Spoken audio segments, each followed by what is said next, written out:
Good afternoon guys, hope you're well and you're having a good week.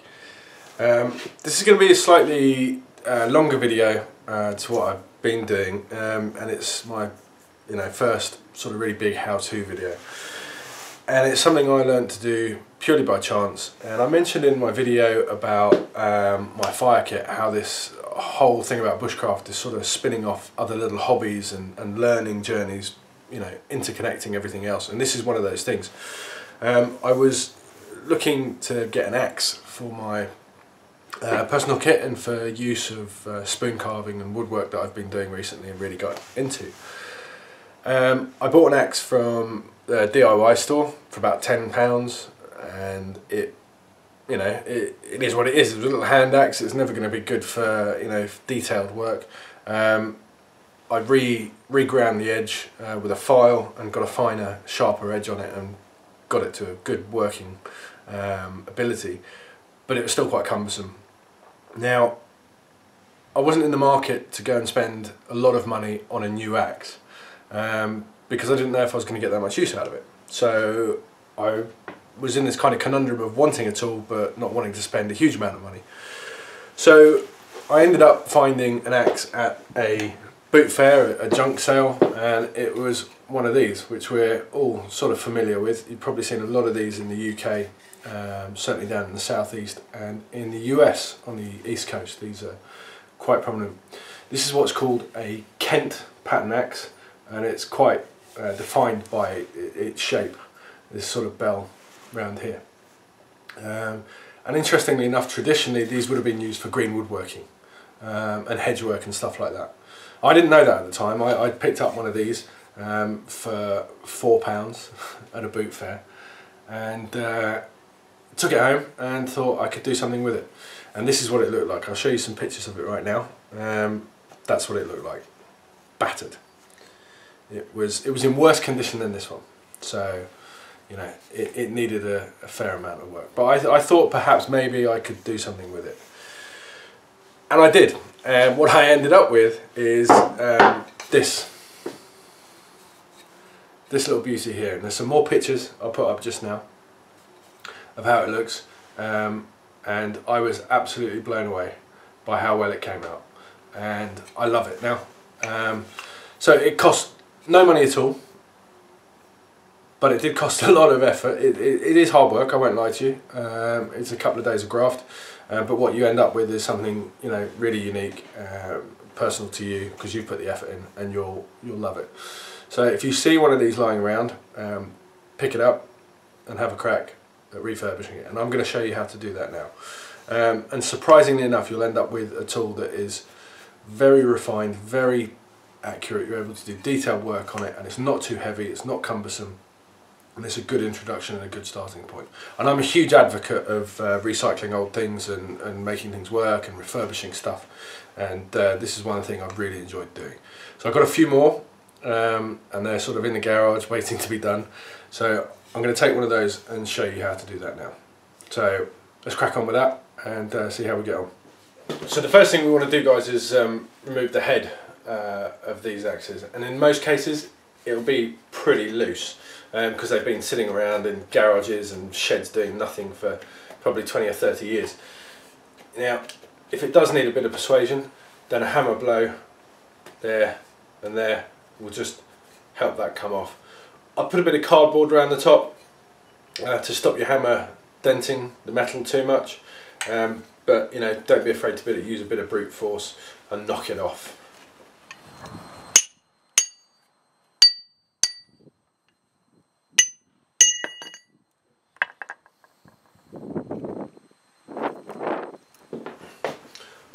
So the handle is pretty straightforward. Once you've got that off, if there's no serious chunks missing, splinters or splits, then you haven't really got too much of a problem. This is just going to require a lot of sanding. I do it by hand.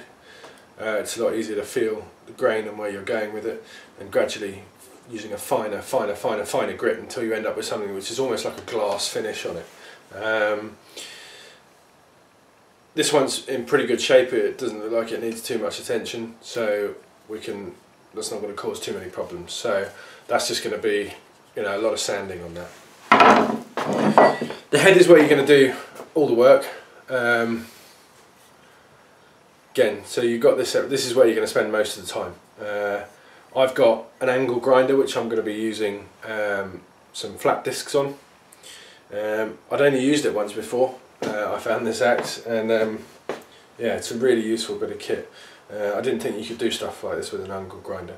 So we're going to get all this muck off, reshape any mushrooming on the back, and just get it a nice polished surface back. And again, we're going to use a finer grit each time and get it smooth and smooth and smooth and smooth, and hopefully we'll end up with a nice clean shiny surface that will look really cool.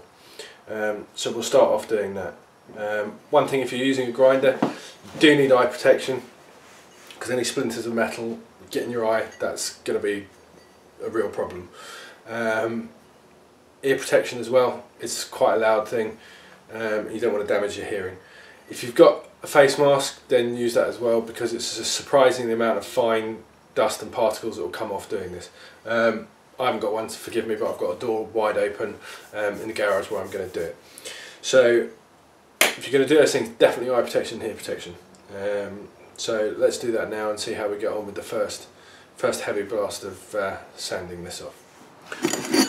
Alright guys, so we can see on this head there's some you know, reshaping that needs to be done on the end there.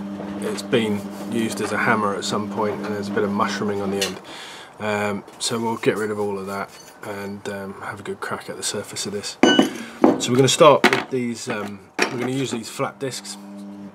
We're going to start with a 40 grit, then an 80, then a 120, and then we're going to use a polishing mop. This is a 240, and then if we need to, we'll do some hand sanding up to sort of 400, and then we've got a polishing disc which we can put some compound on and use that to polish the surface. So this is where it does take some effort, so be patient with it. You'll see the results immediately, and that'll just encourage you to keep on going. So don't forget ear protection and eye protection.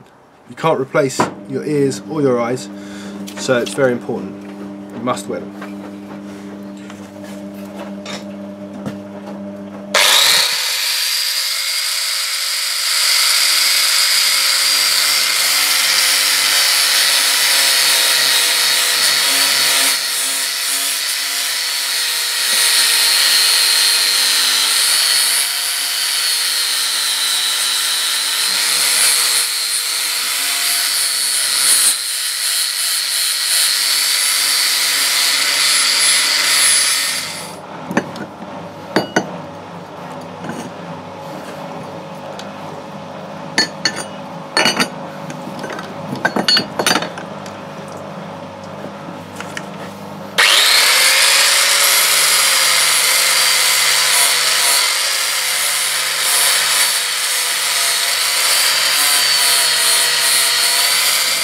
Now, where you've got the maker's mark on these, which they all will, I quite like to use a wire brush, just to not sand away too much of the lettering, but just enhance it a bit.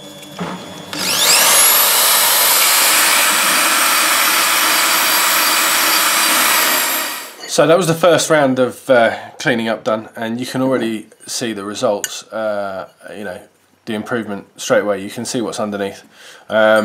Obviously there's still a lot more to do. You can see the blemishes, but it highlights where the areas are that you need to work. So there's a fair amount of pitting around here. It's just darker, so we just need to keep attacking that. With the wire brush, it's a really nice way of raising that maker's mark without sanding away too much. So we can now clearly see the make of this one. It's a chip chop number 1. It's just a nice detail to have lifted out.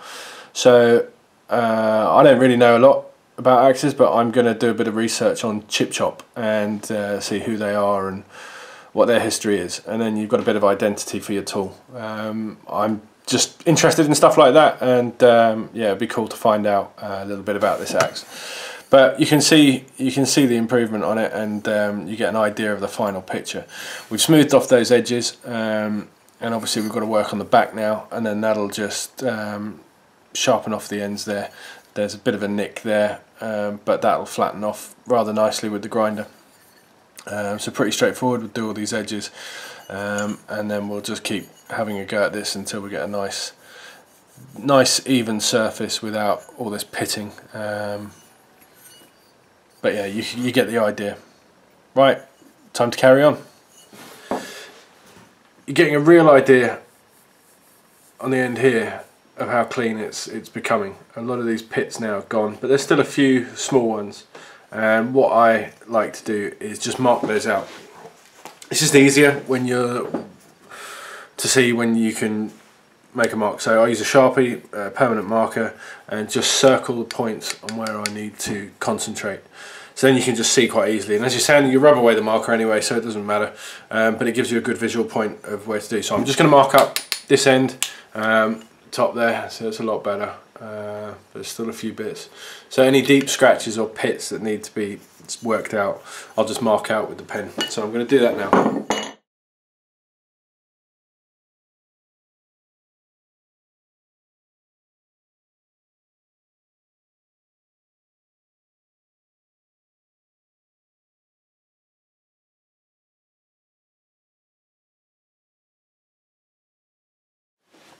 Right guys, so we got down to an 80 grit now, and you're starting to see some real improvements. Obviously there's still some pitting on here, hopefully the camera will pick that up. There we are. So that still needs a bit of work, but it's a vast improvement on where it was when we started this project. So just need to circle some of these out and have another crack at getting rid of those. You can see on the end there, now we're all left just scratches up here, so we've got rid of all the pitting, and those scratches will all polish out. So we'll mark out these again and try and get rid of the rest of this stuff, and then after that we'll move on to a 120 grit, and hopefully then we'll be well on our way to finishing this axe off. So I'm just going to mark this out and then crack on with some more sanding, and I'll get back to you in a bit. Cheers guys. Hi guys, so I'm now on day 2 on this axe, and it's going alright. You can see there now, it's completely different from how it looked yesterday, and I'm quite pleased with it. If I'm totally honest, I was having a look at it last night and there were some pretty deep pits and rusting. So I decided to go back and start again on the sanding process, and I went again straight in at the 40 grit flat disc, then went to a 60, and I've just done an 80. So it was a lot more pitted and scarred than I first saw, so I started the process again, and sometimes that's what you have to do, I guess. But I can really see the difference now. I'm quite pleased with that. So you can see a lot of that scarring is now gone, and we're just left with the scratches, which we just need to finally sand out. We'll do a 120 grit and then a 240 and a polish with some compound, and hopefully that'll bring it up to a really nice, almost mirror finish. So I'm going to do that now. I'm going to pass it over with the 120, and then I'll show you what I'll be using to get a finer polish on it. So I'll see you guys in a bit. I'm going to carry on with this. Right guys, so I've sanded it up to 120 grit. I'm now going to use this to buff it up. I think this is about 240, it might be 280. So I'm going to do that now, and then we'll be ready to hopefully polish up the axe head. Well, you can see I've just put some leather in the vise here just to stop it making any sort of small scratches, just protect it a little bit more. Now it's nice and clean.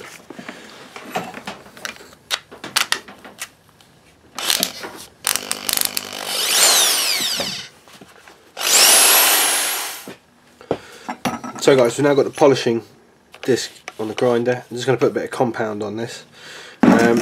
Easiest way I find to do that is to just turn on the grinder, let it spin round, and sort of touch the compound onto it, and it'll give it a nice coating. Still be aware that bits might still flick up, so just be a bit careful with that. Keep your eye protection on, and you should be alright. So let's just do that now quickly. Just gonna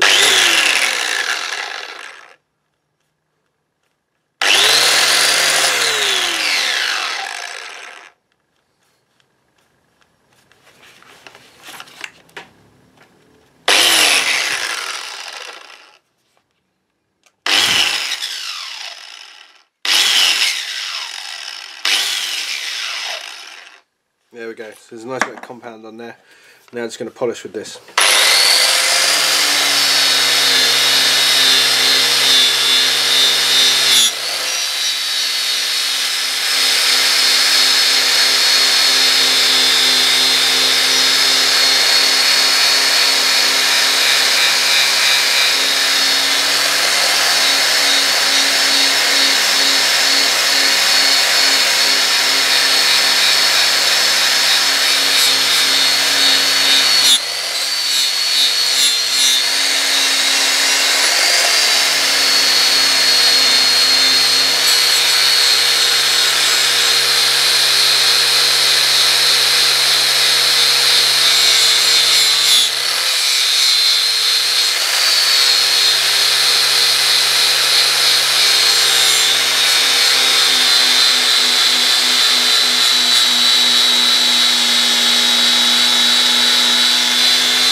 Yeah, leave the bin alone, mate. I don't want to play with the bin. Do you want to say hello? Yeah. Come on then.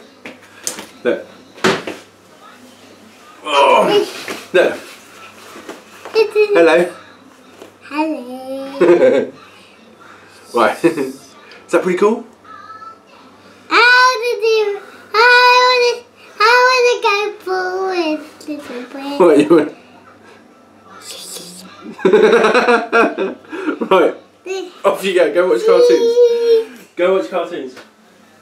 Hello. So. Right, so that's been polished for about an hour, I'd say, and I think it's about as best as I'm going to get it. It's pretty clean now. What I'll do is just give this a little wipe over with a bit of a leather offcut, just to remove any sort of excess compound, and then a bit of alcohol wipe just to get any dirt off of it. But it's certainly a far cry from where it was a couple of days ago. It's a different looking thing altogether. So that's pretty much done. What I want to work on now is going to be the handle. This is pretty straightforward, nice and easy. I've already had a good look at this one. Now, I don't really like to put new handles in, because the whole point is it's an original bit of kit and you want to keep it as original as possible. So if there are any splits, I just take my knife, just a little opener, and just carve out any big chinks, any big chunks that are missing, any serious knocks, and then we can just sand over it and smooth it out. So a bit like the head, what we're going to do on this is just work our way up. We're going to start at a 40, then an 80, 120, until we get to a 400 grit sandpaper. And that will turn what was a pretty rough and ready handle into something that is really nice to hold, really nice to touch. It doesn't feel like wood, it's almost got a silky glass-like texture to it. And at the same time keeping some of these stains and knocks. You know, I don't want it to be pristine, otherwise I might as well just go and buy a new handle. So when that's done and that's sitting on there, you can see already it's going to be a nice looking thing from where it was. So a bit more tedious work, a bit boring, but the end results are worth it. So I'll catch you guys later. I'm not going to film loads of this because it's a bit pointless, it's just sanding wood. But again, same principle, work from a you know, a tougher grit all the way up to something really fine. 400 is good enough, and then we'll give it a good oil. So I'll see you in a bit. Right, so I've finished sanding that now, and it feels completely different to how it was. it's so smooth. It really is. It's just, your hand just glides. It doesn't feel like a wooden handle at all. It feels completely different. It's a bit difficult to explain, but once you sand something really, really fine like that, it just takes on a different texture. So now we need to oil it. I'm just going to use what I've got in the kitchen. I tried a few different oils, and the one I really like is walnut oil. It's just nice and light, and it doesn't leave too much of a stain. It's just a personal thing. So I'm going to pour some of that out. It's just walnut oil from the supermarket. I had it in the cupboard. Don't really use a great deal of it cooking. I tried it on some spoons I've been making, and the result was great. So I'm just going to cover it in this, just literally lather it in, and you see it just holds that colour quite nicely. It doesn't darken it or lighten it too much. It's just right. I found I was using olive oil and rapeseed and things like that, and it just wasn't getting the right effect, and I didn't really want to go out and buy something I didn't need when I had a load of oils. So there you go. So I'll give that a few soakings, make sure the wood's really, really, you know, absorbs the oil. So I'll let that dry for a few hours and have another go with it, and a few coats of that, and that should be fine. But yeah, really pleased with that, and yeah, looking forward to seeing the end product. So next thing we need to do will be to put the head on and a wedge in, and then we're almost done. Cool, I'll catch you in a bit. Right guys, so we're pretty much there with the axe. The head's nice and clean, ready to go on. The handle's been completely sanded down. It's got a nice smooth finish to it. So all we need to do is get these two together. I've made a wedge to go in the top out of a bit of oak that I had. So I just cut a small wedge. This is not the piece I'm going to use. This is a bit big. I've cut a slice off here and made a wedge with that. We've then got to go on top of that a metal wedge, which I took out of an older axe, and I've just polished the top on there so it matches the head. So that's what we're going to do now. Alright guys, so there's the wooden wedge I was talking about. It's just cut from a trimming of that bit of oak I showed you. So I'm just going to tidy this up a little bit more. Just going to cut it with my knife a little bit just to finally trim the edges so you can get a decent wedge in that axe. Cool. So this should fit together nice and easily now. There we are. So that just slides on. Look at that. Looks cool, doesn't it? It's looking good, man. So we're going to drive the wedge in the top. I'm going to be a bit careful with this because obviously I'm going to use a hammer to knock it down. But you see I've cleaned out a gap in there, so there's no gunk in that wedge now, because remember we cleaned all of that out at the beginning. So I'm going to fill a bit of wood glue in the top there. Just going to make sure this fits nicely. Okay, it's a little bit wider at the point there than I want, so I'm just going to trim that down a little bit. What we're looking for is a nice snug fit in there, and then we can really chop it. So I'm just going to trim this up and we'll come back and do that. Right, so we've got our wood glue.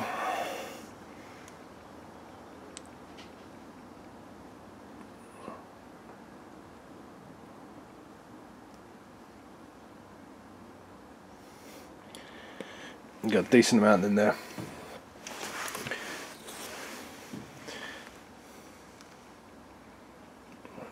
Pop that wedge in.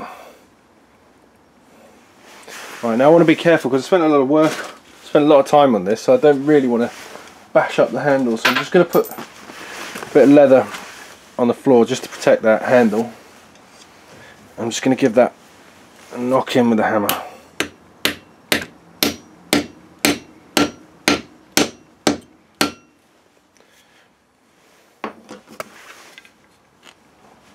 Alright, that's pretty solid. And when you're hammering that, I don't know if you heard, but there was a definite note change when it sort of got a bit of grip in it.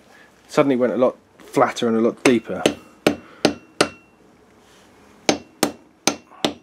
Anyway, alright, I'm happy with that. I don't think that's going to go anywhere. So what we'll do is just wait for the glue to dry, and then we'll just cut the top of this off, and then with a sharp knife we'll just carve the shape away, and then put that final fixing piece in on the top.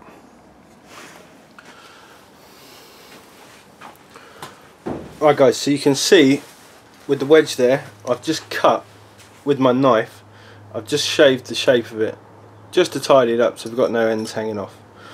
Now we're going to get this wedge which is just going to firmly secure it, so you want to make sure it's the right size. You don't want to put it at 90 degrees, you want it at sort of 60-degree angle so it's stitching across that peg. Now I've put this in the vise, I've wrapped some cloth and leather around the handle just to stop it getting damaged. It's not in there tight, it's just resting because I'm on my own, I need a spare hand. Whatever you do, don't tighten up the clamp or the vise because then you're going to put tool marks on that lovely handle that you've sanded and you'll have to start all over again. So before you hammer, just make sure you're going to get the right depth and the right angle, get it on there, and then we're just going to drive it straight down.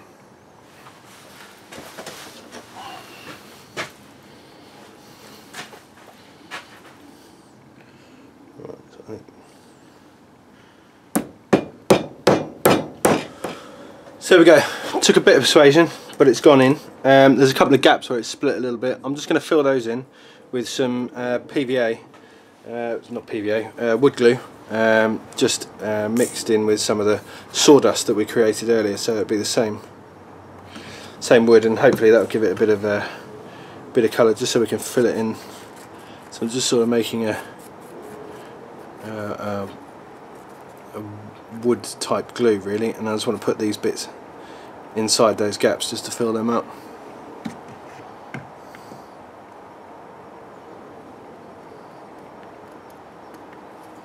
Just makes it look a bit neater. Not too worried about the glue on the top because we can sand all that off.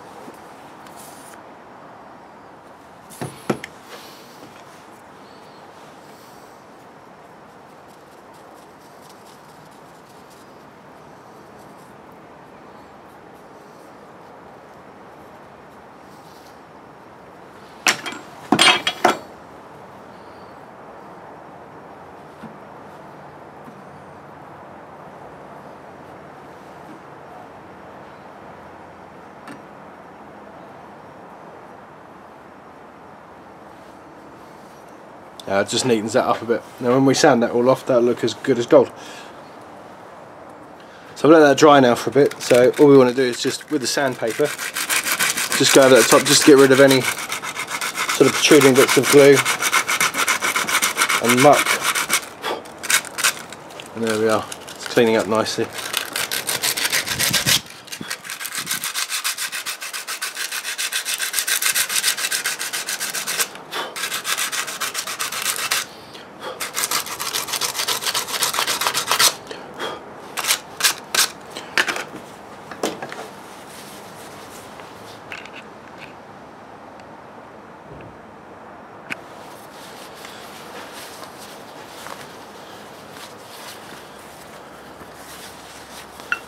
So we have it guys, that's on there nice and secure. That's not going to go anywhere in a real hurry. So we'll just do a bit of a clean up and then we'll get on with sharpening this now. We'll be able to get this to a razor finish and hopefully we can sort of cut paper with it quite easily, and then we're pretty much done. So let's go take this to the stone. I'm just going to use a whetstone and just sharpen this up, and then we'll use some compound on a bit of leather and just strop it to a razor finish, and then we'll be done.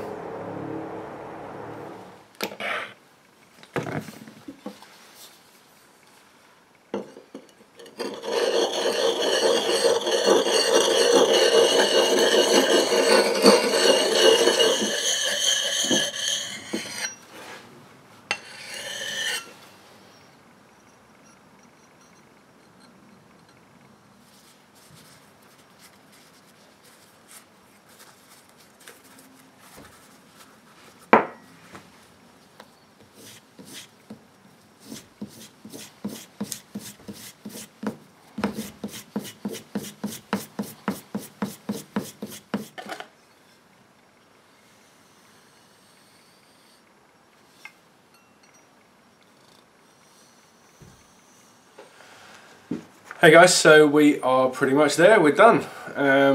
She's finished. She's had a good old sharpen up and is a different beast to the axe we met a couple of days ago.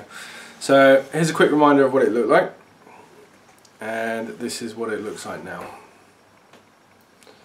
So really pleased with that, and we've sharpened it up and it's got a pretty good edge now too. This is just a bit of A4, so that's going through that nicely now.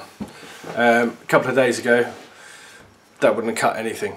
Now I know the finish on this is a little bit extravagant and it probably shouldn't have a mirror finish and wouldn't have a finish like this, but yeah, it's aesthetic, it's a bit ornamental, but that's what I was going for. That's what I like about it.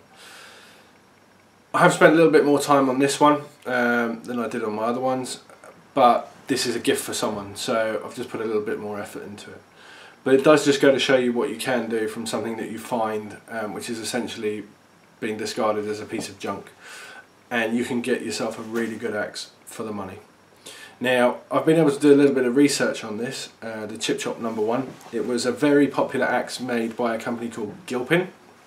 This is probably about 60 years old, and it was very popular with green woodworkers and bushcrafters because of its functionality, and it's easy to use. You can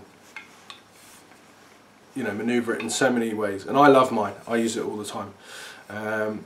So it was a very popular axe, and it's really nice to see this thing alive again, and hopefully get some good use. Like I said, 60 years old, and I've probably been sitting around in a shed for the last 40 of those, and now it's back to good working order. So I hope that's given you some inspiration and some tips on how to do your own refurb.